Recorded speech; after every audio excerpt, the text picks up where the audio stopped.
Hindi na nakapalag ng arestuhin ng otoridad ng isang babaeng nagpapanggap na dentista sa Kamalig, Albay. Sa isang video, kita ang suspect na nagsasagawa ng dental procedure sa isang kliyente na isa palang undercover. Isinagawa ang entrapment ng mapag-alamang nag-aalok online ng 21 anyos na suspect ng dental services tulad ng pagkakabit ng braces. Na-recover sa kanya ang isang cellphone, marked money at mga gamitang pang-dentista. Wala pang pahayag ang suspect na nahaharap sa reklamong paglabag sa Philippine Dental Act of 2007. Kinumpirma ng Philippine Dental Association na hindi rehistradong dentista ang suspect. Humambalang sa kalsada ang sako-sakong bigas at tangke ng LPG matapos mawalan ng kontrol at tumigilid ang isang truck sa Negros Oriental. Isa pang truck sa Negros Oriental na may kargang tubo ang nahulog sa bangin. Ang madisgrasya sa kalsada sa pagtutok ni Darlene Kai. Grabe. Nagkabasag-basag ang concrete barrier sa kalsadang ito sa Ayungon, Negros Oriental nang dumiretso hanggang sa mahulog sa bangin ng isang truck na may kargang mga tubo kahapon. Pinagtulungang sagipin ng driver at kanyang pahinante na parehong nagtamo ng minor injury. Base sa investigasyon, binabagtas ng truck ang pababa at palikong bahagi ng kalsada nang mawalan umano ng control sa manibela ang driver. Doon na dumaos-dos ang dump truck sa bangin na hindi bababa sa 15 metro ang lalim. Sa bayan naman ng Sibulan, humambalang sa National Highway ang sako-sakong bigas sa tangke ng LPG. Tumagilid kasi ang truck na may karga sa mga ito. Ligtas ang driver at pahinante. Walang ibang motoristang nadamay. Ayon sa pulisya, papuntang Amlan Port ang truck pero nawalan ito ng control sa pababa at pakurbang bahagi ng kalsada. Posible umanong overloaded ang truck at hindi maayos ang pagkakasalansa ng mga sako at LPG tank. Sinusubukan pa naming makuha ang pahayag ng driver. Patuloy ang investigasyon. Wasak naman ang unahan ng isang truck na kargado ng sako-sakong feed sa Bagabag, Nueva Vizcaya kahapon. Ayon sa pulisya, nawala ng preno ang truck at inararo ang 4 na sasakyan. Nakatalon palabas ang driver habang naiwan sa loob ang pahinante. Kritikal ang kanyang lagay matapos maipit sa kanyang upuan. Sugatan din ang 2 sakay ng nasalpok na truck na may karga namang palay. Ayon sa pulisya, nagkasundo ng hindi na magsampa ng reklamo ang mga nadamay. Dead on the spot naman ang isang rider matapos magulungan ng trailer truck sa Marilao, Bulacan noong Lunes. Ayon sa Marilao Police, nawalan ng balanse ang rider kaya ito natumba hanggang sa magulungan sa ulo ng katabing truck. Nakadetain sa Marilao Police ang truck driver na humingi ng tawad. Nakita ko po sa side mirror ko na simpleng matumbay yung tao. Wala nang gumawa. Sa gulong po kasi ito tumama. Preno ko, inabot na po. Usa po kasi sir natumbay. CCTV naman po doon. Sinusubukan pa naming makuha ang pahayag ng pamilya ng biktima. Para sa GMA Integrated News, Darlene Kai, nakatutok, 24 oras. Nawala ng DTI sa mga mapagsamantalang retailer. Bawal ang pang-hoard o pag-i-imbak ng essential goods sa gitna ng gyera sa gitnang silangan. Ayon sa DTI, paglabag ito sa Price Act at iba pang kaugnay na batas. Makukulong ng hanggang 15 taon at pagmumultahin na hanggang 2 milyong piso ang mapapatunayang nagmamanipula ng presyo. Inimok din nila ang mga consumer na maging mapagmatsyag at agad isumbong sa DTI kung may maobserbahang mga paglabag. Pagtitiyak ng DTI sa patang supply ng mga pangunahing bilihin at sumusunod naman ang mga ito sa suggested retail price base sa kanilang pag-iikot nitong unang 2 linggo ng Marso. Round 2 na sa susunod na linggo ng nakalululang oil price hike at posibleng sumipa ng magit 20 piso ang presyo ng diesel. May nag-iisip ng magtigil pasada habang ang ilang taxi operator naman hihirit ng dagdag sa flag down. At mula sa Quezon City, nakatutok live si Darlene Kai. Darlene? Titigil na nga raw sa pamamasada yung ilang tsuper na nakausap namin dahil talagang wala na raw silang kikitain pagkatapos ng panibagong big time oil price hike sa susunod na linggo. Nakalatag naman na yung mga programa para sa ayuda ng gobyerno pero may panawagan yung ilang transport groups at tsuper. 20 to 22 pesos ang inaasahang dagdag sa kada litro ng diesel sa Martes ayon sa industry sources. 14 to 16 pesos naman sa gasolina.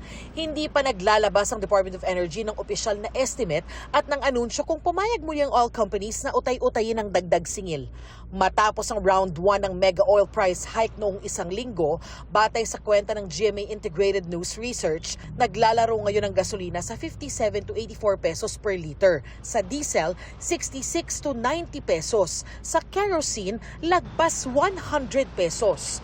Magkano man ang pinal na mapagkasunduan, iisa ang sigurado. Bugbog na raw ang mga tsuper. Paano ba raw magkakasya ang 500 piso kada araw sa kanyang may 2 anak?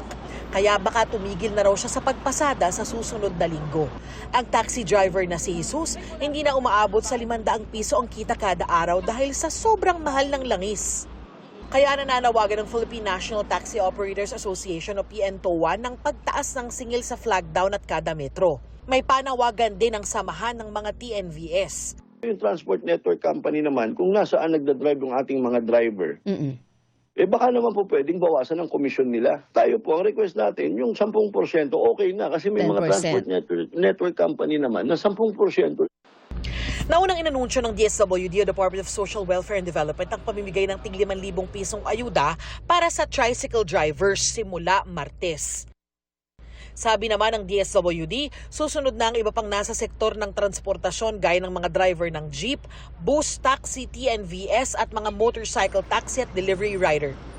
Inatasan na rin ng LTFRB ang lahat ng PUV operators na magsumite na sa pinakamalapit na Regional Franchising and Regulatory Office ng listahan ng mga pangalan ng mga driver na kabilang sa kanilang prangkisa.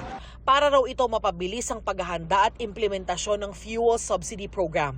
Bago kasi mailabas ng pamahalaan ng pondo para rito, dapat umabot ng $80 per barrel sa loob ng isang buwan ang presyo sa pandaigdigang merkado ayon sa Department of Transportation. Malaking tulong man, hindi pa rin daw yan sapat para sa ilang samahan ng mga tsuper lalo kung aalagwa pa ang presyo ng langis.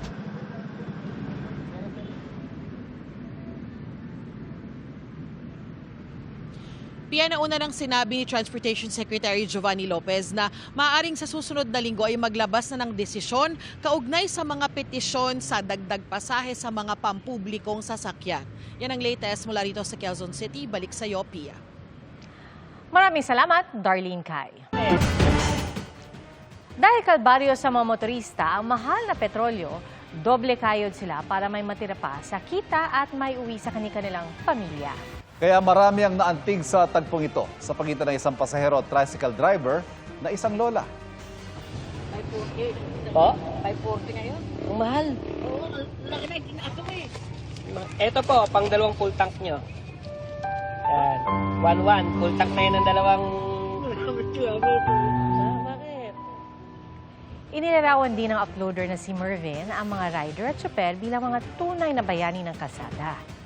Dagdag pa niya, saludo siya sa mga ito na patuloy na namamasada para sa pamilya sa gitna ng nagtataas ang presyo ng langis. Nakauwi na alula ng chartered flight ang mahigit 400 Pilipinong naipit sa giyera sa Middle East. Yan ang tinutukan ni JP Soriano. Napapalakpak at napakaway ang mahigit 400 Pilipinong nirepatriate mula Dubai, United Arab Emirates nang lumapag ang sinakyang chartered flight sa NAIA ngayong hapon. Sinundo sila matapos maipit sa giyera ng Amerika, Israel laban sa Iran. Sa bilang na ito, mahigit 200 ay mga OFW, habang mga stranded na turista naman ang iba. Sa arrival area, nag-aabang sa kanila ang kaanak ng mga OFW. 2 linggo na kami sa kanya, nag-alala talaga, abang ng abang. Kasi pati siya, iyak siya ng iyak nung gusto nang umuwi. Laking pasasalamat ni Catherine sa pagkakataong makabalik ng ligtas sa Pilipinas. Malaki man daw ang tiwala niya sa kakayahan ng UAE na protektahan ang mga nakatira sa kanilang bansa. Dumating na raw si Catherine na natakot na talaga. Madaling araw po, no, narinig po namin yung mga airstrike. So malapit po ko doon, naririnig ko yung pagsabog. Si Kenneth naman, nagkataon na nagbabakasyon lang din sa Dubai nang mangyari ang gulo. Ilang beses kami na-cancel. Twice then try na kami sa consulate. Pero safe naman kami, sir. Overwhelming yung turnout in relation to the list, no? We almost had a near 100% dun sa original targeted number of passengers. Ayon sa DMW at OWA, makakatanggap ang mga OFWs ng iba't ibang benepisyo sa gobyerno, kabilang ang transportation assistance para sa mga uuwi sa probinsya, may mga medical at psychosocial assistance, at magbibigay din ng tulong sa mga nangangailangan ng livelihood assistance. Sa kabuuan, mahigit 1,000 OFW na ang napauwi mula ng sumiklab ang bakbakan ng Iran, Israel at US. Pero marami pa ring mga OFW mula sa iba't ibang bansa sa Middle East ang itinatawid ngayon by land para maisama sa mga susunod pang repatriation. 16 po sa kanila ay tinawid natin mula Bahrain patungo ng Saudi Arabia.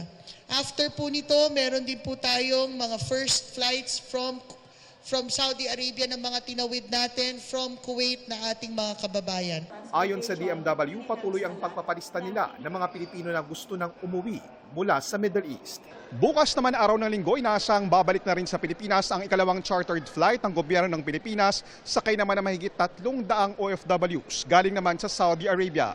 Para sa GMA Integrated News, JP Soriano, nakatutok 24 oras. Aba, tila naging freezer ang paligid sa Ginao. Sa bayan ng Kibungan, hindi lang frost o andap, kundi nagyelo na ang mga pananim na gulay at halaman sa tindi ng lamig. Ayon sa Pag-asa, bumaba sa 7.5 degrees Celsius ang temperatura sa Kibungan pati na sa La Trinidad kaninang umaga. Ramdam din ang Ginao sa Baguio City kung saan 9 degrees Celsius ang naitalang temperatura. 16.2 degrees Celsius sa Abucan, Bataan at Tanay sa Rizal. 19.7 degrees Celsius naman sa Pag-asa Science Garden sa Quezon City. Ayon sa Pag-asa, amihan ang nagdadala ng malamig na hangin sa maraming lugar sa bansa ngayon. At sa forecast ng Metro Weather, posibleng ulan sa ilang bahagi ng Calabarzon at Mimaropa bukas ng hapon. May pag-ulan ding inaasahan sa ilang bahagi ng Western Visayas. At hindi naman inaalis ang tsansa ng pag-ulan sa Metro Manila.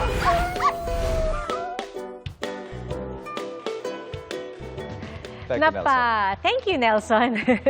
Eto mga kapuso or ow! Ang mga netizens sa sinapit ng isang aso sa Antipolo City. Ang chow-chow kasi na si Bonito, nahulog. Naku, pero ang tinaguri ang man's best friend, aba, may best friend din. To the rescue ang aspin na si Enteng na talagang hindi umalis hanggang sa dumating ang fur mom na si Hughes Cooper Divine. Buti na lang at mababaw lang ang pinaghulugang manhole. Kwento ni Divine, naglalakad lang sila nang humiwalay ang aso hanggang sa napansin na lang nila na may dumudungaw na kulay brown mula sa manhole. Ito na raw ang pangatlong beses na napulog sa parehong butas si Bonito. Biro na ilang netizen, may warning sign na nga. Bakit doon pa dumaan?